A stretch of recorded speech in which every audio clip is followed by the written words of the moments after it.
तहरीक इंसाफ छोड़ने वाले अरकान से मुतल्लिक नून लीग का बड़ा फैसला। पार्टी में शमूलियत के हवाले से फैसला सुना दिया। तफसीलात के मुताबिक 9 मई के पुरतशद्दुद मुजाहिरों के बाद पाकिस्तान तहरीक इंसाफ के रहनुमाओं का पार्टी को खैराबाद कहने का सिलसिला जारी है। जराये के मुताबिक मुस्लिम लीग नून में तहरीक इंसाफ छोड़ने वाले अरकान से मुतल्लिक मुशावरत की गई और कहा गया कि तहरीक इंसाफ छोड़ने वाले सिर्फ चंद अरकान को नून लीग में शामिल किया जाएगा। इस हवाले से सीनियर लीगी रहनुमा ने बताया कि पंजाब के 90% हलकों में हम अपने पुराने लोगों को ही पार्टी टिकट देंगे और जिन हलकों में जरूरी समझा सिर्फ वहीं पर ही पीटीआई छोड़ने वालों को शामिल करेंगे। जराये के मुताबिक नून लीग ने जहांगीर तरीन ग्रुप को भी यही कहा है कि सबको पार्टी टिकट नहीं दे सकते। नून लीग के जवाब के बाद तरीन ग्रुप ने नई पार्टी या किसी जमात में शमूलियत पर मुशावरत शुरू कर दी है, जबकि तहरीक इंसाफ के दीगर मुनहरिफ ग्रुप्स भी नून लीग के अलावा ऑप्शंस पर गौर कर रहे हैं।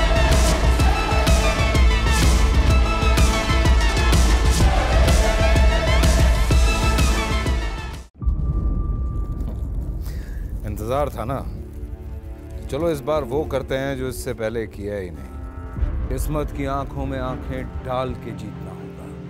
सब में शेर जैसी राह, जर्रा जर्रा भी हर कंटेस्टेंट को लगेगा पहाड़। लड़खड़ाना नहीं है, खोल दो अपने पंख अगर आसमान छूना है। अबे लग रहा है ये सब पहले भी कहीं सुना है। एंटरटेनमेंट की गारंटी जनाब, क्योंकि यहाँ खेलोगे कूदोगे तो बनोगे नवाब। खुश रहो पाकिस्तान। खुश रहो पाकिस्तान बुध और जुमेरात शाम 7 बजे सिर्फ बोल एंटरटेनमेंट पर। सब्सक्राइब करें और बेल दबाएं ताकि कोई खबर रह न जाए।